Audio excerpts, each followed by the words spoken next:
নিজেকে এমনভাবে তৈরি করুন যাতে আপনার ভিডিও অন্য কেউ দেখার জন্য অপেক্ষা করে। হ্যালো গাইস, আসসালামু আলাইকুম। আজকে একটা লং ভিডিও নিয়ে চলে আসলাম আপনাদের মাঝে। বেশ কিছুদিন আগে আমরা চলে গিয়েছিলাম পিকনিকে সুবর্ণগ্রামে। তো সুবর্ণগ্রাম যে এত সুন্দর আমি কখনোই ভাবতে পারি নাই। তো সকাল সকাল রেডি হয়ে চলে গেলাম আমাদের বাসে। আমাদের বাসটা ছিল এসি বাস এবং অনেক সুন্দর।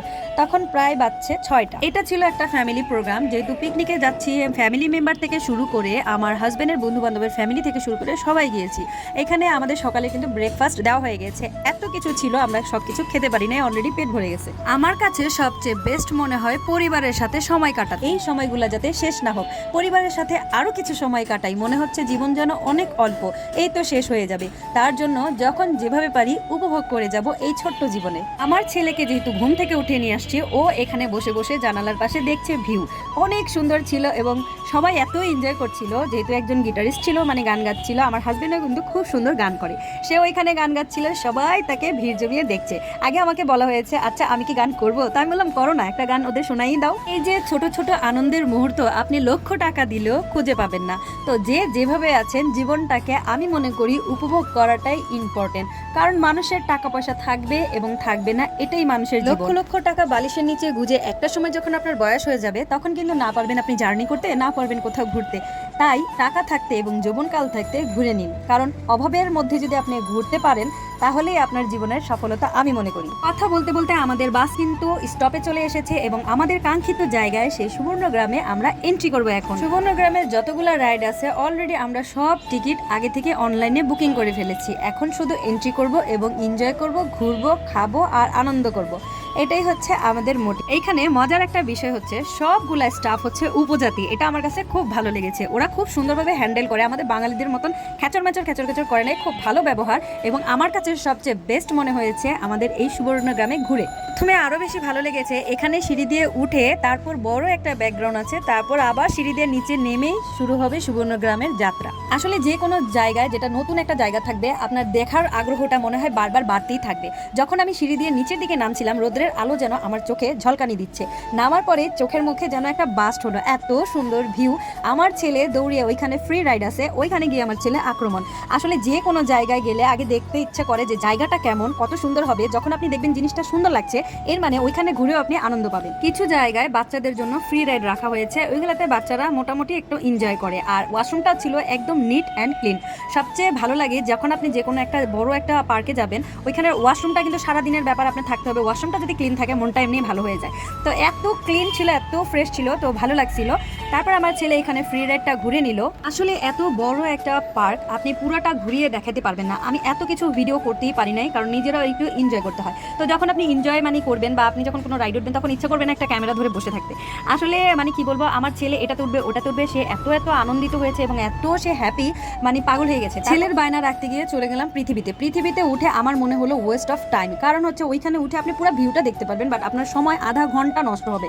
এই সময়টাতে আপনি আরো রাইডে উঠতে পারতেন। আর এখানে সবচেয়ে ইন্টারেস্টিং ব্যাপার ছিল, প্রত্যেকটা ওয়ালে এত সুন্দর করে আপনার ডিজাইন করা এবং আর্ট করা যে আপনার ইচ্ছা করবে প্রত্যেকটা কর্নারে আপনি দাঁড়িয়ে ছবি তুলবেন। সুন্দর মুহূর্তগুলো যখন শুরু হয়, তখন মনে হয় সময়টা থেমে যাক, আমি আরো একটু আনন্দ করি। যখন বাচ্চাদের নিয়ে আপনি যে কোনো পার্ক বা যেখানেই যাবেন, আপনিও কিন্তু একটা শিশু বাচ্চার মতো হয়ে যাবেন। প্রত্যেকটা জিনিস এনজয় করতে খুব ইচ্ছা করবে। তা আমার ছেলে ওইখানে কান্নাকাটি করছিল, এই রাইডে আমার বাচ্চাকে উঠতে দিবে না। তো আমরা সবাই মিলে বড় মানুষগুলা ওইখানে চলে গেলাম রাইডে উঠতে। তো দেখি কেমন লাগে। এখানে এনজয়টা আমার কাছে বেস্ট মনে হয়েছে। আমি 2বার উঠেছি। ছেলের বাবা ছেলেকে নিয়ে অন্য রাইডে ছিল, আর আমি আরো কয়েকজন মিলে এই রাইডে আসলাম। দেখেন কত এনজয় হয়েছে। অবশ্যই কোনো না কোনো দিন গেলে অবশ্যই ট্রাই।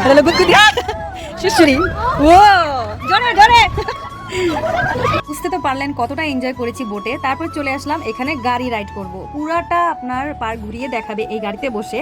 আপনার কোন জায়গায় কি আছে না আছে টোটাল দেখাবে। এখানে একটা ছোট জু আছে এবং কোন কোন জায়গায় কোন কোন রাইড আছে সম্পূর্ণ কিছু দেখা যায় এই গাড়িতে উঠলে। গাড়িতে ওঠার পর ফিলটা মনে হচ্ছিল আমি কোনো রাজরানী, আমি রাজার বউ। আমি এখান দিয়ে ঘুরছি আর দেখছি সবকিছু, এমন একটা ফিল আসে যে মনে হবে সবকিছুই আপনার। খুব ভালো লাগছিল যে কোন জায়গায় কি আছে সেটাও দেখা যাচ্ছে এবং এনজয় হচ্ছিল। ভিডিও করতে করতে কিন্তু অনেক বড় লেন্দি হয়ে যাবে, কারণ অনেক রাইড এবং সারা দিনের জার্নি, অনেক বড় একটা ভিডিও। কোনটা রেখে কোনটা দেখাবো আসলে আমার মাথায় কোনোটাই আসছে না। আমরা অনেক এনজয় করেছি। তারপর আমরা চলে গেলাম পানির রাইডে যাওয়ার পরে পুরাটা বিশাল বড় একটা লেক, এখানে মাছও আছে। তো আমরা এখানে রাইডটা এনজয় করে নিলাম।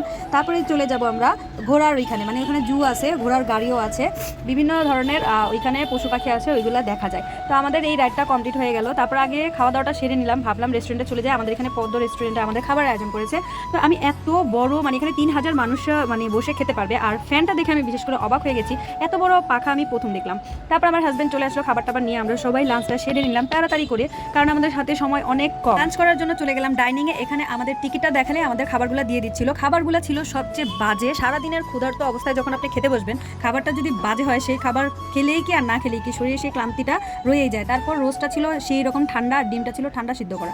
তো কোনো রকম খাওয়া দাওয়া করে চলে আসলাম অন্যান্য রাইডে। আমার ছেলেকে একটা বড় একটা রাইড আছে ওইখানে, বাচ্চাদের কিডস জোন, ওইখানে বসাই দিয়ে আমরা আদার্স রাইডে উঠে নিলাম। যাই বলি, রাইডগুলো ছিল দুর্দান্ত। আর সবচেয়ে ভালো লেগেছে বাচ্চাদের জন্য বড় একটা জায়গা ওইখানে, প্লেগ্রাউন্ড। এই প্লেগ্রাউন্ডটার মধ্যে আপনি বাচ্চাকে রেখে 2-3 ঘন্টা আপনি অনায়াসে ঘুরতে পারবেন, রাইডে উঠতে পারবেন। তো এই জিনিসটা আমার কাছে খুব ভালো লেগেছে, আর বাচ্চাদেরও অনেক ভালো লাগে এই জায়গায়। তো আমার ছেলেকে এখানে প্রায় 1 ঘন্টা রেখে আমরা আদার্স যেই জায়গায় ঘুরেছি, বাম্পার কারে উঠেছি এবং পানি রাইডেও উঠেছি। একটা রাইডে আমরা অনেক এনজয় করেছি। এর ফাঁকে আমরা কিছু খাবারও খেয়ে নিয়েছি, কেক খেয়ে নিয়েছিলাম, আইসক্রিম, কোক, আরও কিছু। এখানে আমার ছেলেকে আবার ঘোরাতে চড়াইলাম।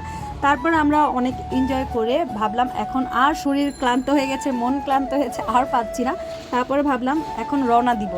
দেখি কি ট্রেনেই আমরা উঠিনি। তো ওইখানে অ্যানাউন্স করতেছিল আপনারা কারা ট্রেনে উঠে নেই তাড়াতাড়ি আসেন। তো চলে গেলাম ট্রেনে। ট্রেনটা কেন বাদ দিব, ওটাও একটা ভালো একটা লাগছে। তারপর আবার এইখানে আরও মজার বিষয় হচ্ছে দোলনাতে বসে একটু আরাম লাগছিল। তা আমরা সবাই বসে নিলাম এবং এনজয় করলাম। বাবা ছেলে অনেক এনজয় করছিল, আমার ছেলে তো আসতেই চাচ্ছিল। কিছু করার পরও কিন্তু আরও একটা সাইড রয়েই গেছে, মানে জু, যেখানে আপনার অনেক ধরনের জীব জানোয়ার আছে, ইমো পাখি আছে, তারপরে হচ্ছে অস্ট্রেলিয়ান গরু আছে, তারপর আরও অনেক ধরনের পশু প্রাণী আছে। বাট এটা আমাদের দেখা হয় না, তো এটা কেন আমরা বাদ দিব। তো চলে গেলাম সাফারি গাড়িতে।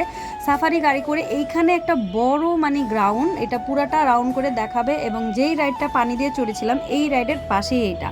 তো আমার কাছে খুব ভালো লেগেছে এবং ইউনিক লেগেছে। যখনই আপনি গাড়িতে উঠবেন তখনই আপনার অনেক আরাম লাগবে এবং অনেক বড় জায়গা, তো দেখতে ভালো লাগে। আর এই পাখিগুলা খাবারের জন্য সাইডেই কিন্তু খাবারের পট রাখা আছে। যখন খাবারটা নিয়ে গাড়িটা আসে তখন ওরা পট থেকে খাবার খায়। আর চিত্রা হরিণও ছিল। তা আমরা ভেবেছিলাম হয়তো বাঘও থাকবে। তো এই আমরা শেষ করলাম রাইড, এখন চলে যাব বাড়ির দিকে। যারা আমার ভিডিও দেখেছেন অবশ্যই লাইক, কমেন্ট, শেয়ার করতে ভুলবেন না। নেক্সট ভিডিওর অপেক্ষায় থাকবেন। টাটা।